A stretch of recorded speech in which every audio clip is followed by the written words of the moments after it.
ಹೆಸರುಬೇಳೆಯ ರುಚಿಯಾದ ಹಲ್ವ. ನಾವು ರವೆ ಹಲ್ವ ಮಾಡ್ತೇವೆ ನೋಡಿ, ಅದೇ ರೀತಿ ಅಷ್ಟೇ ಟೇಸ್ಟಾಗಿ ಬರ್ತದೆ. ಅದಕ್ಕಿಂತ ಸ್ವಲ್ಪ ಜಾಸ್ತಿ ಟೇಸ್ಟೇ ಅಂತ ಹೇಳಬಹುದು. ಸರಿ, ಹಾಗಾದರೆ ಹೇಗೆ ಮಾಡೋದೆಂದು ನೋಡುವ. ಇಲ್ಲಿ ನಾನು 1 ಕಪ್ಪಿನಷ್ಟು ಹೆಸರುಬೇಳೆ ತೆಗೆದುಕೊಂಡಿದ್ದೇನೆ. ಇದನ್ನು ನೋಡಿ, ನಾನು ಈ ಸ್ಟ್ರೈನರಿಗೆ ಹಾಕಿ ಡೈರೆಕ್ಟ್ ಪೈಪಿನ ನೀರು ಹಿಡ್ಕೊಂಡು ಒಂದು ಸಲ ಕ್ಲೀನ್ ಮಾಡ್ತೇನೆ. ಈ ರೀತಿ ಇಷ್ಟೇ ಸಾಕು. ಎಲ್ಲ ನೀರನ್ನು ಆರಿಸಿ ನಂತರ ಇದನ್ನು ನಾವೀಗ ಡ್ರೈ ಫ್ರೈ ಮಾಡಲಿಕ್ಕಿದೆ. ಬೇರೆ ಏನು ಇದಕ್ಕೆ ತುಪ್ಪ ಎಲ್ಲ ಈಗ ಹಾಕಲಿಕ್ಕಿಲ್ಲ. ಮೊದಲಿಗೆ ನಾನೀಗ ಮೀಡಿಯಮ್ ಟು ಹೈ ಫ್ಲೇಮ್ ಇಟ್ಟಿದ್ದೇನೆ, ಅಂದರೆ ಸ್ವಲ್ಪ ಬಿಸಿ ಆಗಲಿ ಅಂತ.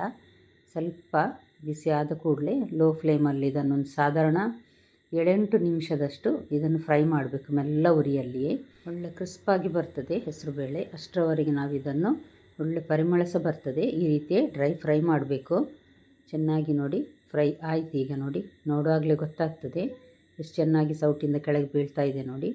ಬಣ್ಣ ಜಾಸ್ತಿ ಫ್ರೈ ಆದರೆ ಬಣ್ಣ ಸಹ ಕಪ್ಪಾಗ್ತದೆ. ಆಗಾಗದಾಗೆ ಸ್ವಲ್ಪ ಮೆಲ್ಲ ಉರಿಯಲ್ಲಿ ಫ್ರೈ ಮಾಡಬೇಕು. ಇದನ್ನು ನಾನೀಗ ತಣ್ಣಗಾಗಲಿಕ್ಕಿಟ್ಟು ನಂತರ ಸ್ವಲ್ಪ ತಣ್ಣಗಾದ ಮೇಲೆ ಮಿಕ್ಸಿ ಜಾರಿಗೆ ಹಾಕ್ತಾ ಇದ್ದೇನೆ. ನುಣ್ಣಾಗಿ ಪೌಡ್ರ್ ಮಾಡಿದರೆ ಆಯ್ತು ಇದನ್ನು.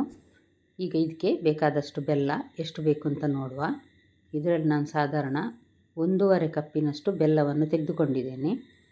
ಈ ಬೆಲ್ಲವನ್ನು ನಾವೀಗ ನೀರು ಮಾಡಿ ಹಾಕುವ, ಯಾಕಂದರೆ ಅದರಲ್ಲಿ ಕಸ ಕಡ್ಡಿ ಇರ್ತದೆ. ಅದಕ್ಕೋಸ್ಕರ ಸಾಧಾರಣ 3.5 ಲೋಟದಷ್ಟು ನೀರು ಬೇಕಾಗ್ತದೆ ಇದಕ್ಕೆ.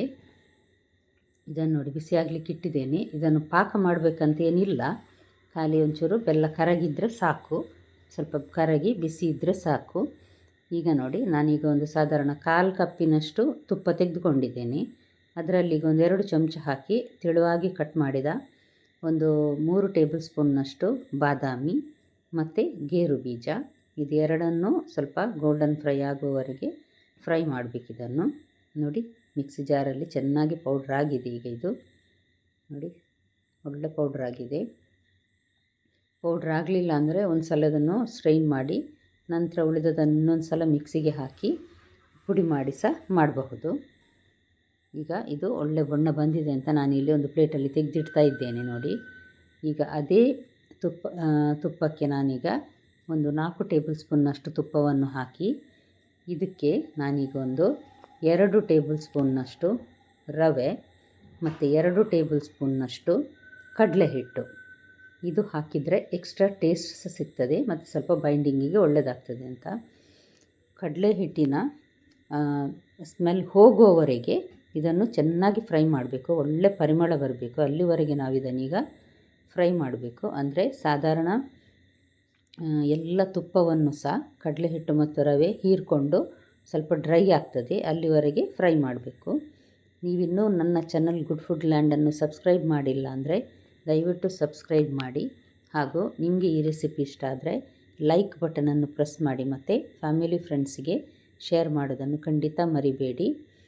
ಬೆಲ್ ಬಟನನ್ನು ಪ್ರೆಸ್ ಮಾಡಿದರೆ ನಾಳೆ ಹಾಕುವ ಹೊಸ ವಿಡಿಯೋ ನಿಮಗೆ ತಕ್ಷಣ ನೋಡಲಿಕ್ಕೆ ಸಿಗ್ತದೆ.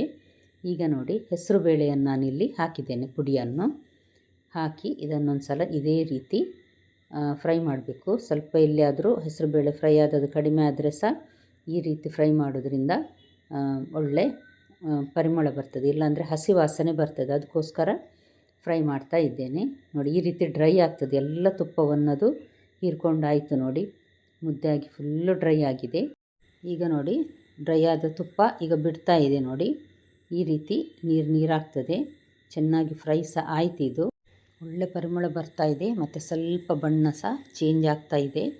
ಈ ಟೈಮಲ್ಲಿ ನಾನೀಗ ಬೆಲ್ಲದ ನೀರನ್ನು ಹಾಕ್ತಾ ಇದ್ದೇನೆ ನೋಡಿ. 3.5 ಕಪ್ಪಿನಷ್ಟು ಬೆಲ್ಲದ ನೀರನ್ನು ನಾನು ಇದಕ್ಕೆ ಹಾಕ್ತೇನೆ. ಬೆಲ್ಲ ಕರಗಿ ಸ್ವಲ್ಪ ನೀರು ಜಾಸ್ತಿ ಆಗ್ತದೆ, ಪರವಾಗಿಲ್ಲ, ಅದನ್ನು ಸಹ ಹಾಕುವ. ಯಾಕಂದರೆ ಹೆಸರುಬೇಳೆ ತುಂಬ ನೀರು ಎಳ್ಕೊಳ್ತದೆ, ನಂತರ ಸ್ವಲ್ಪ ಗಟ್ಟಿ ಆಗ್ತದೆ. ಅದಕ್ಕೋಸ್ಕರ ತಕ್ಷಣ ಮೆಲ್ಲ ಉರಿಯಲ್ಲಿ ಇದನ್ನು ಸರಿ ಮಿಕ್ಸ್ ಮಾಡಬೇಕು ನೋಡಿ. ಈ ರೀತಿ ಏಲಕ್ಕಿಯನ್ನು ಒಂದು 6-7 ಏಲಕ್ಕಿಯನ್ನು ನಾನಿಲ್ಲಿ ಕುಟ್ಟಿ ಪುಡಿ ಮಾಡಿ ಇಟ್ಟಿದ್ದೇನೆ. ಈಗ ಅದನ್ನು ಸಹ ಹಾಕುವ. ಸ್ವಲ್ಪ ಕೇಸರಿಯನ್ನು ಹಾಕ್ತಾ ಇದ್ದೇನೆ, ಅಥವಾ ಕೇಸರಿ ಕಲರ್ ಸಹ ಹಾಕ್ಕೊಳ್ಬಹುದು. ಇದು ನೋಡಿ, ರೋಸ್ಟ್ ಫ್ರೈ ಮಾಡಿದ ಗೇರು ಬೀಜ ಮತ್ತು ಬಾದಾಮಿ, ದ್ರಾಕ್ಷಿ ಸಹ ಹಾಕ್ಕೊಳ್ಬಹುದು, ನಾನು ಹಾಕಲಿಲ್ಲ. ಈಗ ನೋಡಿ, ಇದು ಕುಟ್ಟಿ ಪುಡಿ ಮಾಡಿದ ಏಲಕ್ಕಿ ಹಾಕಿ ಚೆನ್ನಾಗಿ ಒಂದು ಸಲ ಮಿಕ್ಸ್ ಮಾಡಿ ಮುಚ್ಚಳ ಮುಚ್ಚಿ ಬೇಯಿಸ್ಬೇಕಂತ ಏನಿಲ್ಲ, ಅಂದರೆ ಫ್ರೈ ಚೆನ್ನಾಗಿ ಆಗಿದೆ ನೋಡಿ. ಫ್ರೈ ಆದರೆ ಹಸಿ ವಾಸನೆ ಬರೋದಿಲ್ಲ, ತಿನ್ನುವಾಗ ಸಹ ಒಳ್ಳೆ ರುಚಿ ಕೊಡ್ತದೆ, ಇಲ್ಲಾಂದರೆ ತಿನ್ನುವಾಗ ಅಷ್ಟು ಚೆನ್ನಾಗಿರೋದಿಲ್ಲ. ಹಲ್ವ ನೋಡಿ ರೆಡಿ ಆಯಿತು ಫ್ರೆಂಡ್ಸ್. ಖಂಡಿತ ನಿಮ್ಮ ಮನೆಯಲ್ಲಿ ಒಂದು ಸಲ ಟ್ರೈ ಮಾಡಿ ನೋಡಿ, ಹೀಗೆ ಬಂತೆಂದು ಕಮೆಂಟ್ ಬಾಕ್ಸಲ್ಲಿ ತಿಳಿಸಿ. ನಾಳೆ ಇನ್ನೊಂದು ಹೊಸ ರೆಸಿಪಿಯೊಂದಿಗೆ ಮತ್ತೆ ಭೇಟಿ ಆಗ್ತೇನೆ. ನೋಡಿದೆಲ್ಲ ವೀಕ್ಷಕರಿಗೆ ಧನ್ಯವಾದ.